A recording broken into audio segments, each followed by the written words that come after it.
for today is Community and Connection. The book of the month, which I now own, Spiritual Ecology, The Cry of the Earth. This is a compilation of essays from amazing people, and I'll refer to some of them as we go. Amazing book. I love it. We frequently refer to Mother Earth by a name, Gaia. Before you start, I have a quick question. I'm sorry? I said before you start, during the meditation, Gaia was just telling me, crying out for help. So it's very interesting that this whole thing this morning has been orientated to helping her. That is crazy. Crazy good. Yeah, because that was an overwhelming sadness. Well, we'll talk about that. That was right on. All right. Anybody know where that name came from? The Greek mythology. Greek, yeah. In ancient Greece, Gaia was the mother goddess Earth, the oldest of the gods and goddesses. And Gaia meant, in Greek, the oldest one, the foundation. In the Olympian myth of creation, Gaia was the first being to arise from chaos. Yet Gaia was also the everyday Greek word for dirt, for earth, the soil we dig in. It's only when you capitalize the G in Gaia that you're talking about the goddess. We do the same thing when we talk about Earth. Earth is our planet, but it's also dirt. When you pick up a handful of dirt, what do you got? Earth. I got earth. We have earthworms. We use it all the time. The Greeks could easily move back and forth between the two because they knew they were really one and the same. Whether it was Mother Gaia, goddess, Gaia was a vision of the universe as one dynamic, living whole. It's the expression of the soul of the world as Gaia. And it's somewhat astonishing to me, but ancient Greece was the last time the Western world actually held Earth as sacred. In the West, there's no more tradition. No, I'm talking European as the West. Obviously, North American natives have always held it sacred. But in ancient Greece, it's been 2,500 years since they considered Gaia as sacred. Our common unity and the power of our collective consciousness is vitally important to our continued existence here on planet Earth. Instead of giving our energy, attention, and focus to our fears and participating in the divisive conversation, we can instead raise our vibration. Planting mental seeds for a thriving, healthy, sustainable planet, which remains abundant in diverse life forms. We've got to stop letting them go extinct. As a universal community, we obviously desire a healthy planet to sustain us. We're not only in community with one another, we're in a reciprocal relationship with Spirit through all that exists. Now, in this book, one of the essays is The Greening of the Self by Joanna Mercy. And this is a quote. When you look at what is happening to our world, And it's hard to look at what is happening to our water, our air, our trees, our fellow species. It becomes clear that unless you have some roots in a spiritual practice that holds life sacred and encourages joyful communion with all your fellow beings, facing the enormous challenges ahead becomes nearly impossible. Without our spiritual practice engaged, life becomes nearly impossible. To me, her piece titled The Greening of the Self is truly fascinating. She talks about people who have become so aware of nature and their connection to nature that they identify themselves as encompassing the self of nature, whether a tree, a whale, or an ant. Isn't that consistent with our teaching? We have our own existence entirely within Spirit God. We don't exist as a separate being. We exist as a unique being, but an aspect of the greater oneness. There is no separation.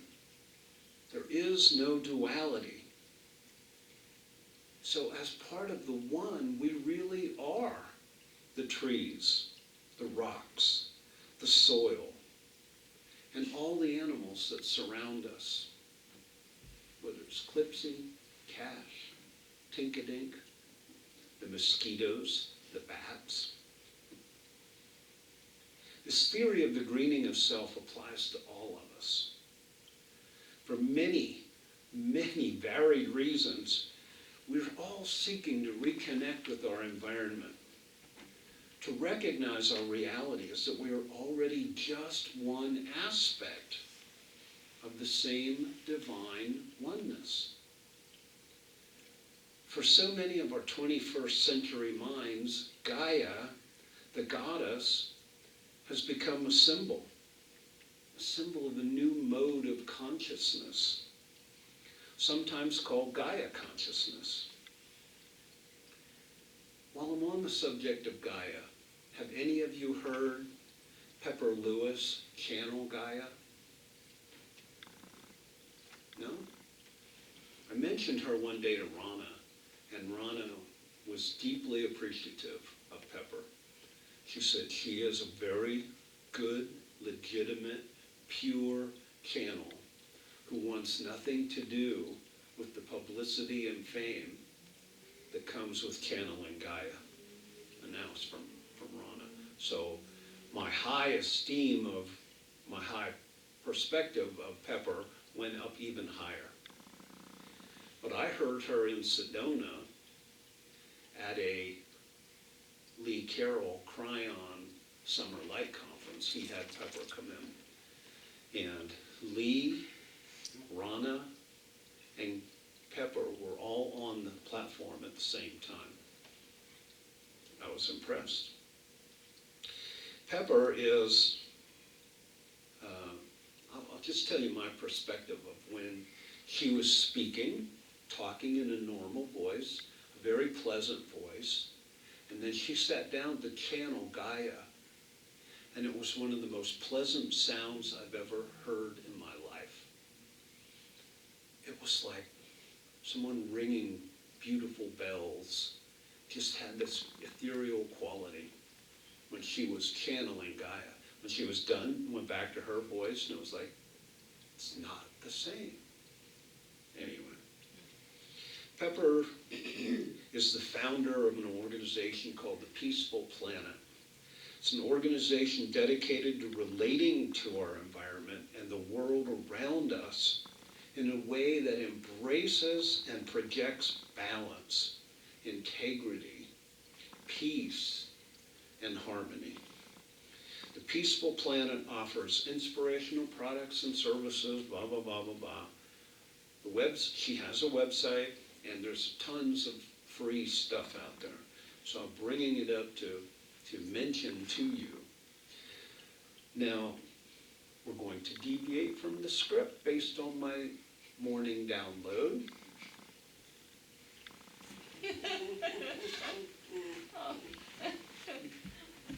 This represents Gaia. Gaia is way more than a rock, third rock from the sun, floating around in the consciousness, the cosmos. One thing I love about these globes, sometimes they come apart. Sometimes stop. She did. Yeah. It's fine. I was told to tell you, Gaia is a sentient being, every bit as conscious as you and I. Gaia is going through her own ascension process, and we are free to go with her. But we have to put in the effort, the consciousness. Allow ourselves to remember. Allow ourselves to grow. Allow ourselves to ascend with Gaia. I'm going to pass the symbol of Gaia around, and I want you to hold it for a second and project love, ascension, adamantine particles, unused. If you know what I'm talking about, great. If you don't, just project love. I had the great fortune in the Amazon, my first night there, before doing any mind-enhancing plant ceremonies, I was taken to outer space. I saw Gaia from such a distance, it was the size of my thumb. That's how far out I was. To me, it was more real than this moment where I'm standing here before you. It was real. This happened to me. And when I looked back and saw Gaia, the size of my thumb, I was so struck with this energy of love and compassion for this planet. And it was suggested to me that I point out, you all know what an atom looks like. Electrons, neutrons, positrons, all this stuff spinning around. Doesn't that look like our solar system? Looks like ourselves. I can't tell you the physics behind it all, but there's way, way, way more to Gaia than we are able to recognize or understand. But back to this material. That ended the download. Thanks for listening. There is only one substance. We can describe it as consciousness, energy, matter, spirit. There's only one. Dr. Holmes, in Science of Mind, tells us it is all the same. One substance in the universe, taking different forms and shapes and becoming different things. But it's still one. And within that one, we all have one shared experience too. We interpret everything differently. We have our own situations and circumstances. But Dr. Holmes in Science of Mind says, we are therefore members of the universe. And being members of that which underlies everything, we are some part of each other. There is no separation. Now, as we look at environmental problems like global warming, acid rain, air pollution, urban sprawl, waste disposal, ozone layer depletion, water pollution, climate change, and more, they affect every animal,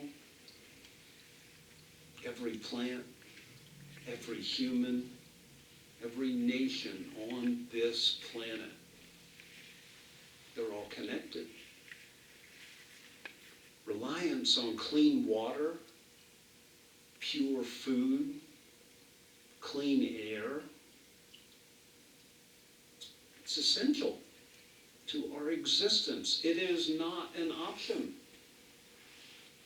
Realizing we're already one with nature itself, we can choose wisely, never harming that which sustains us.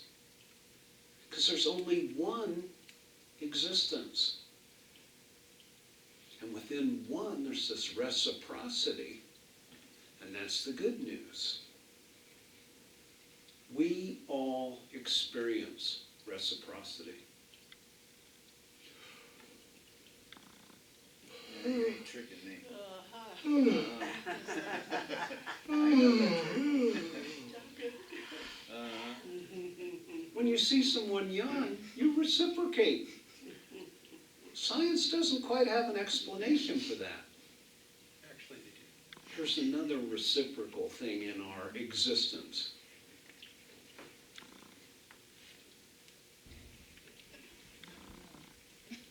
Smiles. You can smile at people you've never seen before, and they're going to go,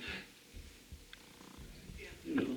First reaction is reciprocal. Smile. Hi, Jackie. Ah. Here's a Thich Nhat Hanh quote, and he has one of the essays in here, but it's not from this essay. I am the forest that is being cut down. I am the rivers that are being polluted. And I am also the person who cuts down the forest and pollutes the rivers and the air. I see myself in all species, and I see all species in me. That's from his book, Plum Village Chanting and Recitation book. From this, we can conclude that that Buddhist monk, I'm not going to pronounce his name more than once a day, has already experienced his own self-greening. He identifies as living within the oneness. Now, we are a diverse society. There's so many different ways people respond to environmental problems. But we are religious scientists. We know the power of our response. We know the power of our thought. We can choose to participate in a collective belief in lack, limitation, destruction. We can subscribe to finger pointing or worse and blame this government or that government. We can believe it's too late. We've already damaged Mother Earth to the brink of no return. Or we can look beyond these apparent conditions to the truth. In her essay, Medicine for the Earth, from this book, internationally renowned shamanic teacher Sandra Ingerman writes, "It is time for us to apply the spiritual forms of healing to the ecological causes of our time, crises of our times. We must live a life that honors and respects the earth and all life. The outer world that we live in is a reflection of our inner state. of consciousness. From a spiritual perspective, the toxicity we see in our environment is a reflection of the toxicity within us. In shamanism, it's understood that thoughts are substantial things. It is understood that words are seeds. That's Science of Mind 101. That's who we are. We must remember how to honor and respect life with each breath, step, word, and thought that we take. What you bless, blesses you in return. That's the reciprocal agreement. That's the power of reciprocity. In the book, Sandra Ingerman talks of creating a miracle, the profound change our environment needs. And she offers a formula.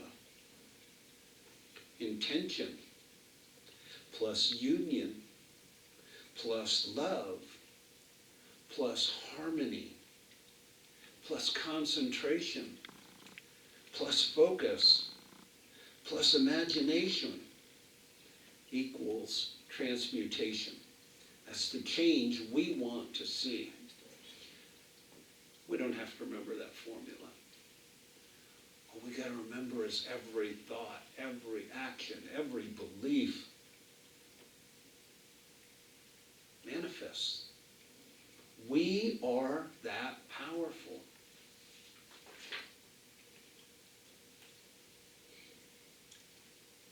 We as a community are all that power magnified, amplified. As she states, all spiritual practices teach about the power of intention, which invariably leads to action.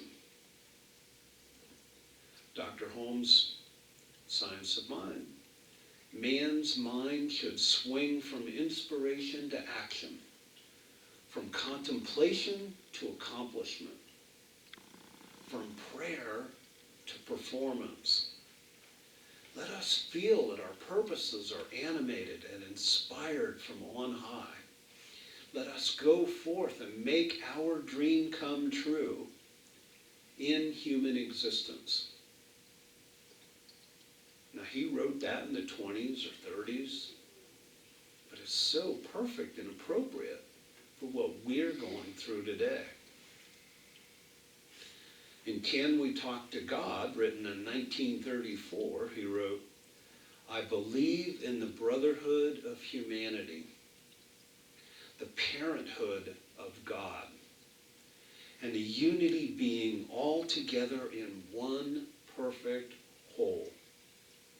I believe the Spirit is in the wind and wave and manifests its presence throughout all nature, but most completely through our own minds and in our hearts.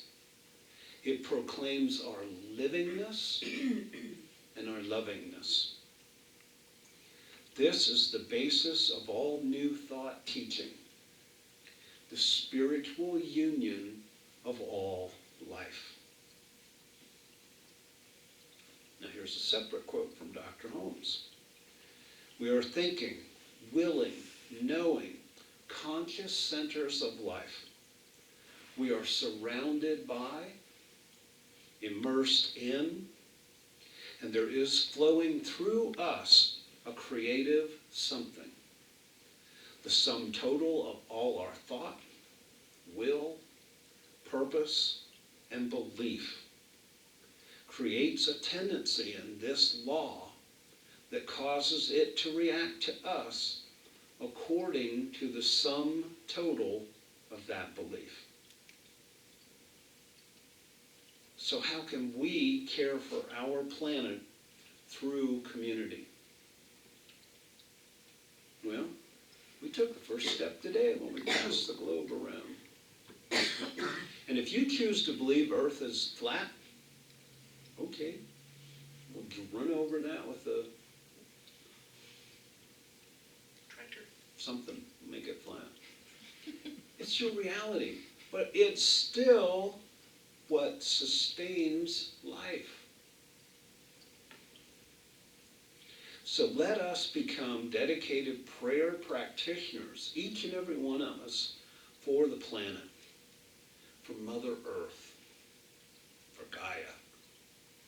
Let us use our power of intention and imagination of love and bless the earth and all its inhabitants with our prayers. Let our time in meditation and prayer guide us how we move into the next step. Should we plant a tree? Or 3? Or 20? Should we renew our commitment to recycling? Each of us can review our own personal footprint on Gaia. Do we consider our own consumerism, our own waste? Remember, there's no such place as a way. You can't throw something away. It isn't in the river, the ocean, the landfill. A way doesn't even exist in space, which we're already contaminating with debris. On a much more positive note, the possibilities are endless for our collective prayer and activities. And I look forward to seeing what we create together. Now, in this book, there's a final paragraph, and it's a prayer. Within all these different voices is one voice and one story. The story of the earth that needs our attention and prayers, that needs our love and support, as much as has already given us the love and support we need. May we remember our role as guardians of the earth, custodians of its sacred ways, and return once again to live in harmony with its natural rhythms and laws. And so it is.